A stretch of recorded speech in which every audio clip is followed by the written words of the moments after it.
forgotten in the middle of nowhere. I wish everything was different. Wish I was part of something. Wish that anything I said mattered. Have you ever felt like you could disappear? Dear Evan Hansen. The movie playing in theaters across the country as of today, an adaptation of the huge Broadway hit, which opened in 2016. It was the biggest hit, in fact, on Broadway since Hamilton. And now it's jumped from stage to screen.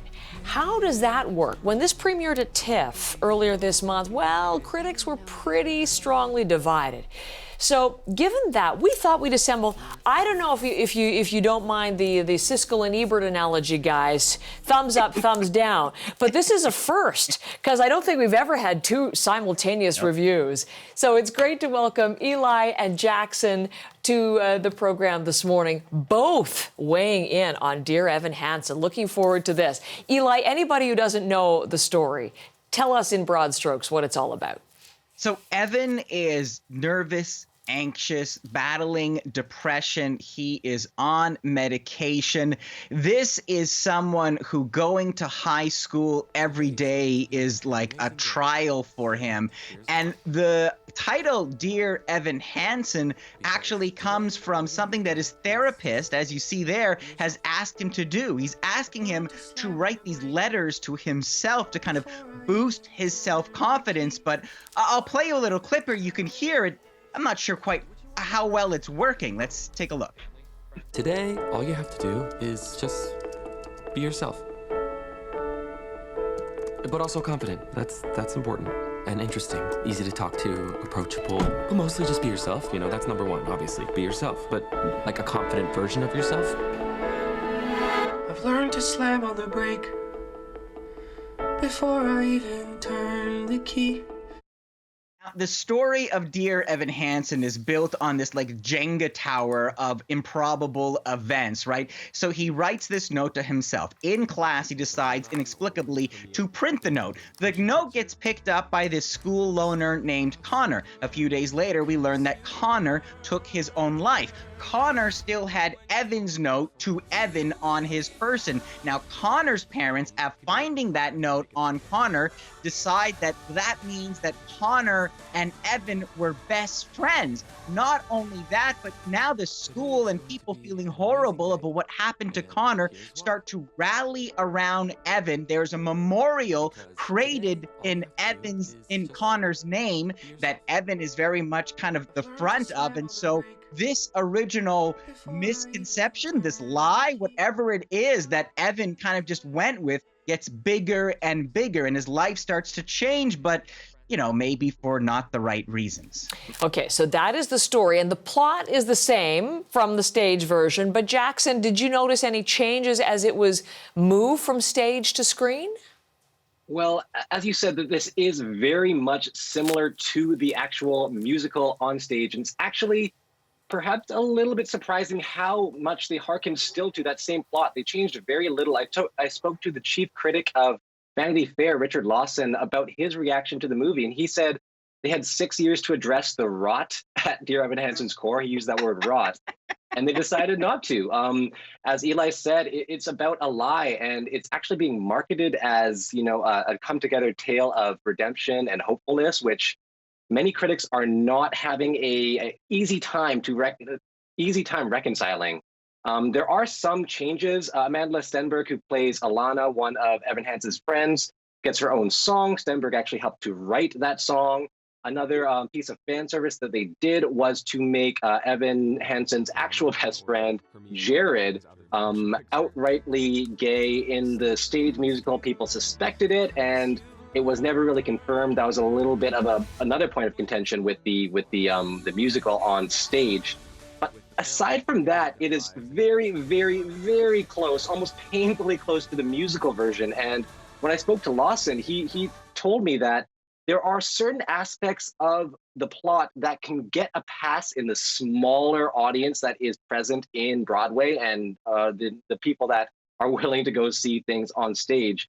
When that meets a wider audience, keeping some of those plot points makes it very, very difficult to actually accept as I said, redemptive story, or even a story that you would be okay with watching.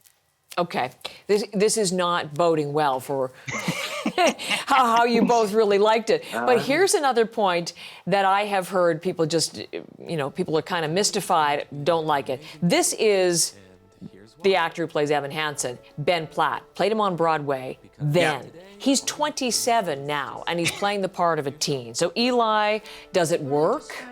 I have many issues with this movie. That is not its worst issue. It is strange. You have to acclimatize. You can see the visuals for yourself. I think they tried to address it with some makeup, kind of combing the hair forward.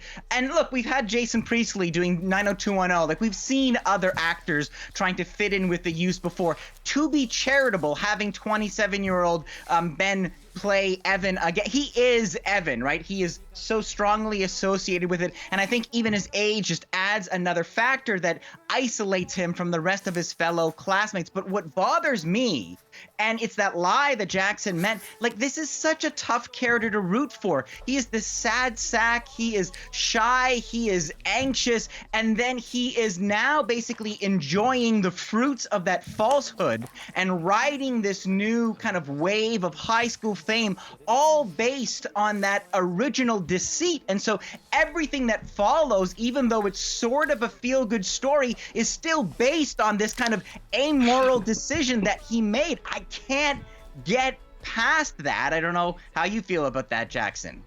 I mean, I will actually come a little bit to the movie's defense here. I know in my first answer, I wasn't too charitable towards the movie. I am actually maybe in a very, very small group where I did not have really any trouble buying a 27-year-old in high school in a movie. I mean, look back to Grease, 21 Jump Street. Right. Go to Bring It On with Gabrielle Union. She was the same age. She was 27 years old, that actress, when she was in Bring It On, as Ben Platt is now. It's a suspension of disbelief I believe I am able to make. I believe audiences can make when they're looking for something to dislike. It's an easy one that jumps out.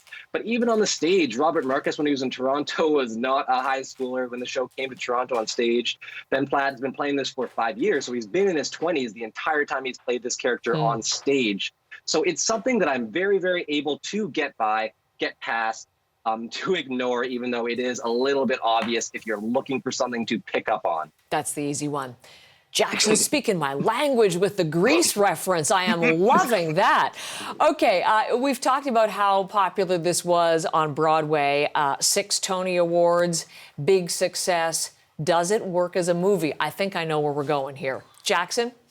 Well, actually, as I said, I'm in the minority, so I am one of the very, very few people you will hear coming to the defense of this movie. I do think that it works to a degree. It's very difficult to identify with Evan Hansen. It's very difficult to go along with this ride and be like, I am going to root for this guy when he is a liar, when he's done something horrible, horrendous, and when he's appropriated somebody else's tragedy, another family's tragedy, to aggrandize himself.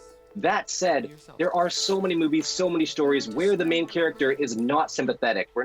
A good character does not equal a good movie, and a bad character does not equal a bad movie. So I would say that the music is beautiful, the plot is interesting, and ignoring a few flubs where they, tried to make it a little bit too close to the stage, or they didn't adapt the great things that cinema offers. Oftentimes they just frame these characters singing at one another, no cuts, just like on their face.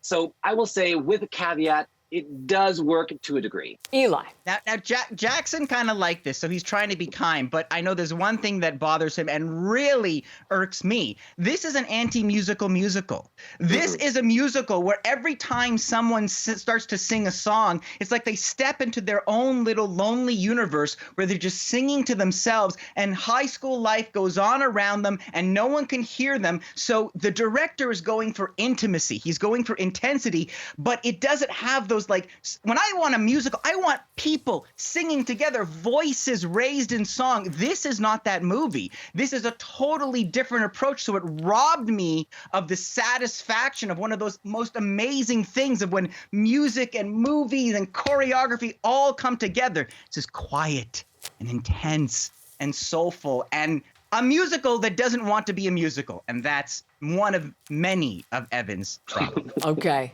Numbers. I need numbers from you. Jackson, rating from 5? As Eli said, it is a musical, an anti-musical musical, a musical made by somebody who hates musicals. So I'll give it a 3 out of 5, a heartbreaking 3 out of 5 for a stage play that I love. Okay, Eli. Last 2.5. word. 2.5. 2.5. The fans will enjoy it and look past the flaws. I'll be watching West Side Story instead. But not Cats, I'm betting.